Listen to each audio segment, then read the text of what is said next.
લો મિત્રો, તો કેમ છો? તો 10 દિવસ અમારા વિડીયો કેમ બંધ હતા એ તમને દિવ્યા જણાવશે. કેમ હતું? અમારા વિડીયો એટલા માટે બંધ હતા કે અમે બે જણા આવ્યા હતા મેડિટેશનમાં 10 રાજકોટ. દિવસ 10 મેડિટેશનની શિબિર દિવસમાં માટે આવ્યા હતા, તો ચાલો તમને બતાવીએ. વિપશ્યના એ એક બૌદ્ધ ધર્મની અતિ પ્રાચીન ધ્યાન તકનીક છે, જેનો અર્થ સ્પષ્ટ દ્રષ્ટિ અથવા અંતદ્રષ્ટિ થાય છે. તે સ્વનિરીક્ષણ અને માઇન્ડફુલનેસ પર ધ્યાન કેન્દ્રિત કરે છે, જે સાધકોને નિર્ણય લીધા વિના તેમના વિચારો અને લાગણીઓને સમજવામાં મદદ કરે છે, જે આખરે વધુ માનસિક સ્પષ્ટતા અને શાંતિ તરફ દોરી જાય છે. વિપશ્યના એ એક 10 દિવસની શિબિર હોય છે, જ્યાં તમારે એકલા જવાનું હોય છે.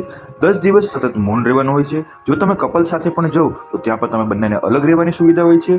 જેન્ટ્સને અલગ રહેવાની સુવિધા હોય છે અને લેડીઝને અલગ રહેવાની સુવિધા છે. આ એક ધમ હોલ છે, ત્યાં બધાને સાથે મળી અને ધ્યાન કરવાનું હોય છે. 10 દિવસ સતત આર્યમન રહેવાનું હોય છે. અહીં મિત્રો ભોજનાલય છે, ત્યાં બધાને સવારનો નાસ્તો, બપોરનું જમવાનું અને સાંજનો નાસ્તો મિત્રો મળે છે. અને જે સેકન્ડ વખત વિપશ્યના કરે છે તેમને ઓનલી રાતના લીંબુ પાણી મિત્રો દેવામાં આવે છે, જેથી ધ્યાન વધુ કેન્દ્રિત થાય છે. અહીં મિત્રો તમારે 10 દિવસ કશું બોલવાનું હોતું નથી. આખો દિવસ મૌન રહેવાનું હોય છે અને આ એના આખા દિવસની સમય સારણી છે મિત્રો, જોઈ શકો છો તમે.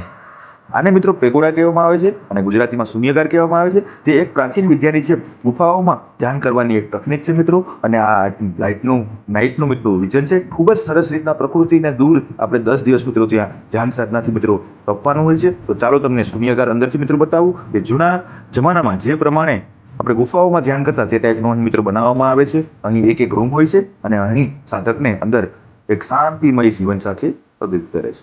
આપણે આપણી આખી જિંદગીમાં એક વિપશ્યની શિબિર તો કરવી જ જોઈએ, એવું મારું માનવું છે. પ્રવૃત્તિ સબ મંગલ.